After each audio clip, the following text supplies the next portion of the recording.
இத்தேர்தலில் அதிமுக கூட்டணிக்கு ஸ்ரீதர் பாண்டியாரினுடைய அமைப்பு ஆதரவு அளிப்பதாக தெரிவித்துள்ளது. மூவேந்தர் முன்னேற்றக் கழகம் தன்னுடைய ஆதரவை அதிமுகவிற்கு அளிப்பதாக தெரிவித்திருக்கிறது. கூடுதல் விவரங்களை நம்முடைய செய்தியாளர் பிரேமிடம் கேட்கலாம். பிரேம், விவரங்களை பதிவு செய்யுங்கள்.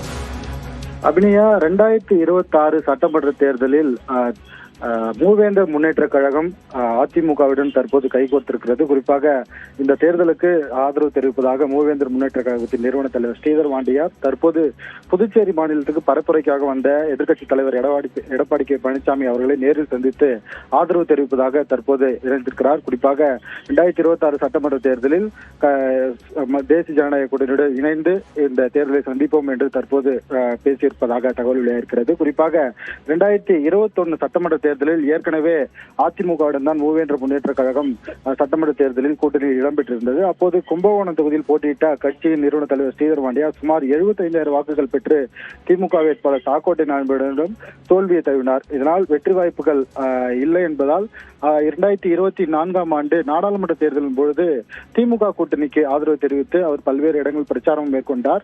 இந்த நிலையில் கடந்த சில தொகுதி பங்கீடின் காரணமாக திமுக தலைமையில் ஏற்பட்ட தொகுதி பங்கீடின் காரணமாக ஒரு தொகுதி கூட ஒதுக்கப்படாத நிலையில் அவர் மன வருத்தத்தில் இருந்த நிலையில் தற்போது தேர்தல் பரப்புரை காரணமாக விழுப்புரம் மற்றும் புதுச்சேரி மாநிலத்திற்கு வருகை தந்த எதிர்க்கட்சி தலைவர் அதிமுக பொதுச் செயலாளர் எடப்பாடி கே பழனிசாமி அவர்களை நேரில் சந்தித்து மூவேந்தர் முன்னேற்ற கழகத்தின் தலைவர் ஸ்ரீதர் பாண்டியார் 2026 சட்டமன்ற தேர்தலில் தங்கள் கூட்டணிக்கு ஆதரவு தெரிவிப்பதாக தெரிவித்து தற்போது சந்தித்து பேசியிருக்கிறார்.